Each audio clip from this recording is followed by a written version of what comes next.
Saudações em Cristo Jesus para vocês que estão conectados no canal Verbo Bíblia e Teologia. É a primeira vez que você está por aqui? Muito prazer, seja muito bem-vindo, sinta-se bem. Eu sou o pastor Júlio Rocha e nós vamos para mais um episódio de Pastoral, amém? De onde tiramos aqui lições da Palavra de Deus e também de circunstâncias diversas para ilustrar a vida cristã e te ajudar na caminhada espiritual. Meus irmãos, o assunto que nos traz a esse vídeo de hoje não é um assunto muito alegre, mas também nos faz refletir sobre algumas coisas.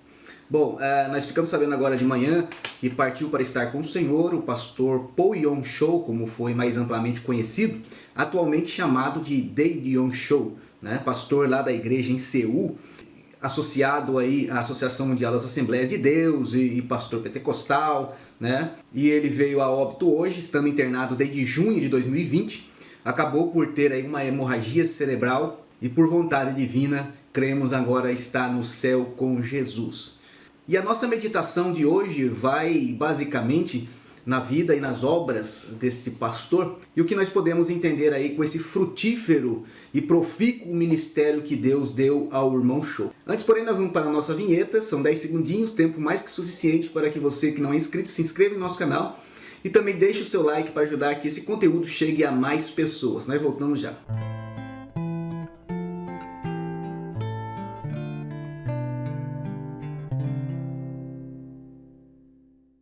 Meus irmãos, como já adiantado anteriormente, nós estamos aqui para refletir nessa pastoral de hoje sobre a morte do pastor Yong-cho. E ele é nascido de 1936, né? E morreu com a idade de 85 anos na data de hoje, amém? O nome dele original, né, coreano, Yong-cho, mas ele trocou seu nome após o ingresso na Associação Mundial das Assembleias de Deus para Po Yong-cho para facilitar aí o trato com os ocidentais, né? E depois achou por bem trocar, dessa feita eu não sei porquê, o seu nome de Po para David, né? Yong-cho. O fato é que ele é um pastor bem conhecido aí no mundo do pentecostalismo, através da difusão dos cultos nos lares, que alguns até confundiram aí com células, coisa que o próprio pastor Po Yong-cho se mostrou contra.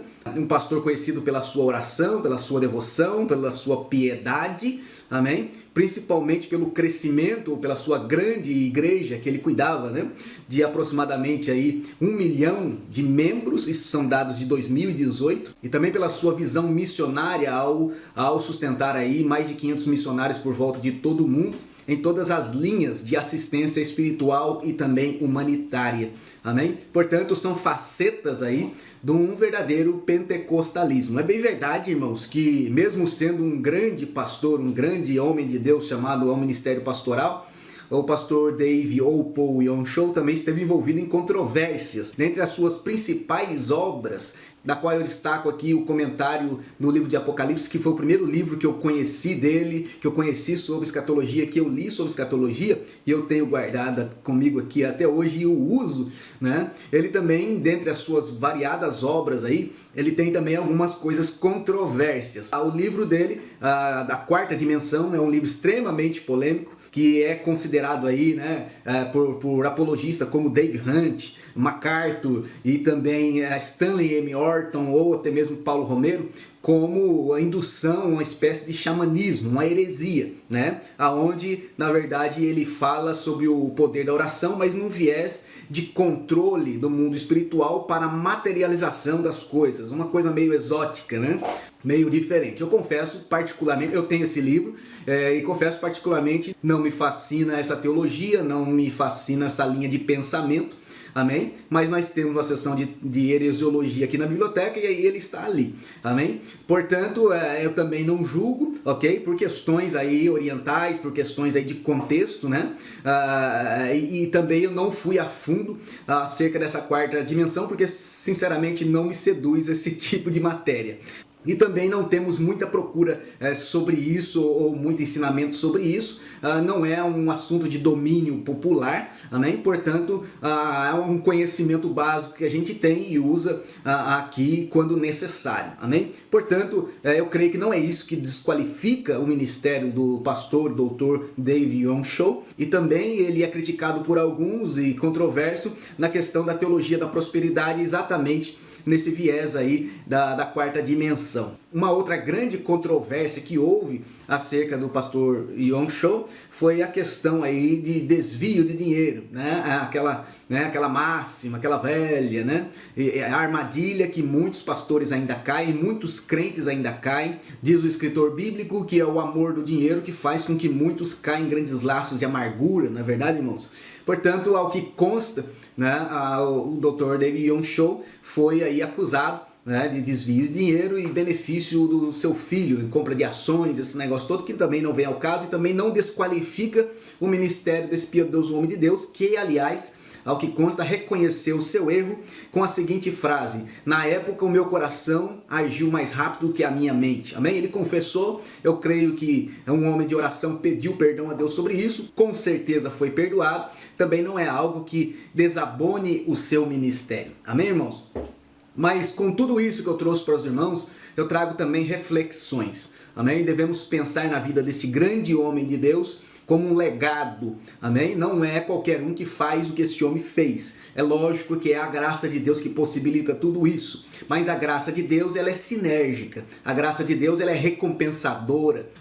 Nós sabemos que a salvação é de graça, né? Mas o ministério, ele exige, né, tanto um esforço humano como uma recompensa divina para cada uma dessas pessoas. Eu creio que a passagem do pastor Shou por esse mundo não foi em vão. Deixa-nos um legado, deixa-nos lições para a nossa reflexão, e eu gostaria de elencar pelo menos 3 delas aqui a partir de agora. Sendo assim, a primeira reflexão que eu faço com os irmãos é concernente ao senso de administração que todo crente deve ter. Esse é um grande legado do pastor Shou, amém? A administração bíblica é um ministério. Nós encontramos na palavra de Deus, Efésios capítulo 4, verso 11, 5 ministérios. O pastor Shou tinha alguns desses ministérios, principalmente o de pastorear. E você, ao investigar a vida deste homem de Deus, vai poder constatar isso, inclusive através do crescimento da obra de Deus na mão desse homem. Amém? Hoje nós ficamos alegres se temos 1.000 membros, 5.000 membros, 20.000 membros, né? E esse homem tinha aí, sob a sua responsabilidade, cerca de 1 milhão de membros. Então era um patrimônio eclesiástico muito grande, tanto de pessoas quanto de valores. E eu citaria aqui para os irmãos até alguns desses detalhes. A igreja dele comportava cerca de 300.000 membros. Ok? Para isso, ele teve que desenvolver um sistema para abrigar esse 1 milhão de membros. Para isso, ele tinha 7 cultos por dia. Amém, irmãos? Olha para você ver a dimensão da obra que Deus deu a esse homem. Amém? E num cantinho reservado tinha ali, né, a tradução simultânea para pessoas que fossem visitar a igreja, que não eram da Coreia, em 14 idiomas diferentes. Olha a estrutura que esse homem tinha. A igreja de Seul possui 5 andares e tinha cerca de 10 telões aí para que as pessoas acompanhassem ao vivo o culto, fora o sistema via satélite que o próprio Dr. Shou, ele nos fala no seu vídeo. Tudo isso era possível, segundo a própria assessoria do Dr. Shou, porque a equipe de funcionários dele era cerca de 700 pessoas, divididas em 40 comitês, que gerenciava uma receita de, segundo a estimativa, aí, de 100 milhões por ano. Amém, irmãos? Então é muita coisa. E a visão de crescimento desse homem não era somente no lado próspero, vamos dizer assim, entre aspas, da coisa. Eu penso que nós podemos manter o nosso tradicionalismo, as nossas raízes, as nossas estacas bem firmes, inclusive também tendo a mente aberta para algumas coisas, para o que o contexto da época, para que a era, para o que a necessidade do trabalho, ela exige que nós façamos. Eu costumo usar a referência bíblica que Jesus nos deu, que nós somos sal. E o sal não pode salgar demais, nem salgar de menos. Se salgar de menos, fica sem sabor, é liberalismo. Se salgar demais, fica muito apurado no sal, né? Aí não fala do tradicionalismo barato, isso nos fala do legalismo, amém? E o crente não pode ser nem legalista, nem liberal. Nós devemos ser equilibrados em nossa postura, em nosso senso de administração. Nem todos serão David Yong Shou na vida, nem todos terão grandes campos, mas nós temos nossa família, nós temos nossa salvação. O conceito de administração é a mesma em toda a Bíblia, irmãos. Por isso nós somos dispenseiros das coisas de Deus. Aprendamos isso com o legado que nos deixou o pastor Shou. Amém? Em segundo lugar, falar de oração. Né? Não é para qualquer um, né, orar tanto tempo.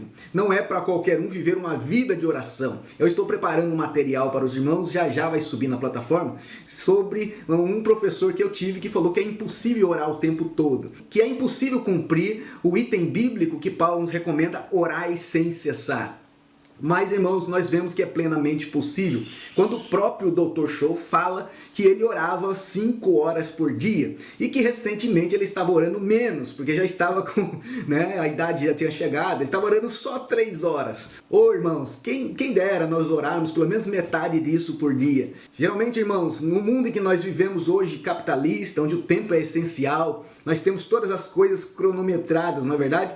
E não temos, às vezes, um tempo hábil para nos dedicar à oração, ao ensino da palavra, ao estudo bíblico. Isso acontece com todas as pessoas e nós temos que seguir a recomendação paulina de remir o tempo, porque os dias são maus, amém? Temos que achar tempo para as coisas de Deus, como achamos tempo para as nossas coisas também, mas isso é um outro assunto. Mas o que eu quero dizer para os irmãos é o seguinte: algumas coisas só podem ser explicadas pela oração. Amém, irmãos? Algumas coisas só se explicam pela oração. Vai ver o tamanho do ministério desse homem, vai ver o que Deus entregou na mão desse homem, vai ver quantas pessoas esse homem abençoou, né? Tudo isso atrelado a uma vida de oração. Foi ele quem disse: eu não subo para pregar 50 minutos se eu não tirar 5 horas de oração. Amém, irmãos? Como ele fazia isso, eu não sei. Como ele orava, eu não sei. Mas ele escreveu livros que falam sobre isso, né? Desenvolvendo aí, né, o que nós chamamos hoje de estratégias de oração. E ele usa um exemplo nas suas preleções muito simples, né? De um soldado, ele recebe treinamento para guerrear, né? E nessa batalha espiritual de oração, eu vou deixar um trecho do vídeo dele que fala sobre isso para os irmãos aí no final, e ele fala exatamente sobre isso. Assim como um soldado, e nós somos soldados de Cristo, também temos que desenvolver estratégias de oração, amém? E é a oração que explica algumas coisas. É a oração, irmãos, que é o verdadeiro sucesso do crente. Tem um hino que diz que oração é alimento. Eu não concordo com isso. O alimento é a palavra de Deus. Mas a oração, ela suporta muitas coisas. A oração, ela entra em lugares em que a razão não entra, em que a ciência não entra, em que as possibilidades não entram, em que a matemática não entra. É só Deus que entra através da oração de um justo. E a oração, irmãos, eu sempre bato nessa tecla. Você que acompanha o nosso canal aí, já viu eu falar sobre isso. A oração é a única forma que nós temos de falar com Deus. Deus fala conosco de N formas, mas falarmos com Deus é só através da oração. Por que eu não condeno as controvérsias desse irmão? Porque eu não condeno a controvérsia deste pastor bem sucedido no seu ministério, na sua vida espiritual? Porque ele vivia em oração, irmãos, amém? Uma pessoa que vive em oração, mesmo que ela caia, ela reconhece o seu erro, amém? E enfatizo, ao invés das controvérsias, enfatizo a vida piedosa dele, a vida pentecostal que ele viveu, né? O crescimento que esse homem produziu para o reino de Deus, a batalha que esse homem travou em prol da igreja em Seul, né? na Coreia, e também a sua ênfase de oração, destacando para os irmãos essa lição, esse legado. Algumas coisas na nossa vida só se explicam através da oração. Amém? Em terceiro lugar, eu gostaria de chamar a sua reflexão, e principalmente tendo em vista a partida do Dr. Show para estar com Cristo, o futuro da igreja de Seul, né? O que será do futuro da igreja? Nós sabemos, irmãos, que há uma briga natural, né? Na decorrência aí da natureza humana, né? Por poder, né? O que vai ser dessa igreja? Será que ela vai manter a sua visão tradicional? Será que ela vai mudar a sua visão? Será que ela vai continuar crescendo 1000 membros por mês? Será que ela vai regredir? Será que vai ser como a Grécia, partir em 4 reinos diferentes? Irmãos, há uma briga natural pelo poder, não sabemos como vai ser isso, mas também não importa muito.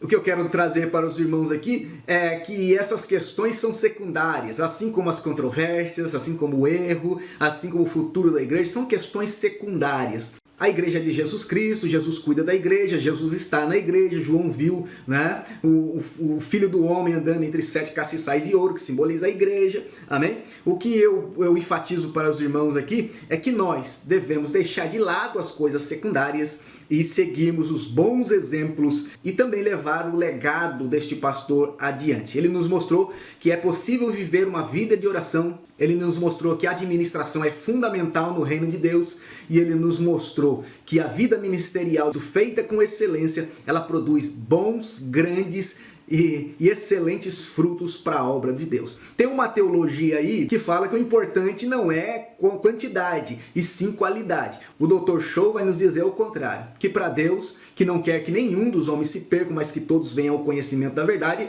ele exige quantidade e qualidade, até porque também quantidade, ou seja, os frutos, é um requisito para o crente permanecer na videira que é Jesus Cristo. Amém, meus irmãos? Bom, meus irmãos, nós vamos ficando por aqui. Eu vou deixar com vocês aí um pequenino trecho da pregação do Dr. Show, respondendo a pergunta por que ele orava tanto. Mas antes disso, se você gostou desse vídeo, se inscreva em nosso canal para receber mais conteúdos. Curta também para ajudar que esse vídeo chegue a mais pessoas. Amém? Compartilhe esse vídeo se for útil. Se você quiser deixar o seu comentário embaixo, deixe o seu comentário.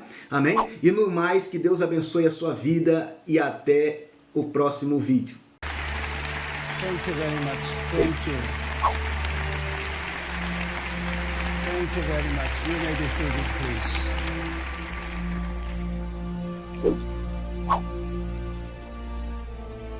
Prayer is the key to build our Christian personality. Prayer is key to build a happy home. And also prayer is the key to the great revival. Every day, like a drawing person try to gasp air, so I'm trying to gasp through prayer to receive more anointing from the Lord. Because to meet the challenge of every day of my ministry, I need a tremendous amount of anointing. Peace of God, wisdom of God, understanding of God, and knowledge of God, might and discerning of God. And to receive that kind of God's peace, joy, might, I should pray. Without prayer, I can't get that kind of anointing from the Lord. So I'm desperate every day. I'm a desperate person. If I don't pray, I can't carry out my work because I'm constantly under tremendous pressure and stress that my heart would be stirred up and I would lose the peace, and then I would not have the joy and might and strength to carry out work of the Lord. Since I should carry on all of this work, I need a special anointing and mind of peace, might, and wisdom. And where do I get all of those things? On my knee. Usually I would pray for 5 hours every day. I would wait upon the Lord. Nowadays, I become a little lazy and my knee is painful, so I would kneel down and pray for 3 hours. But actually, every moment I'm spending my days in the mood of the prayer, constantly asking God to anoint me, constantly fight against the hindrance of devil. And through God's anointing, I can carry out this work. And God showed me the way how to pray.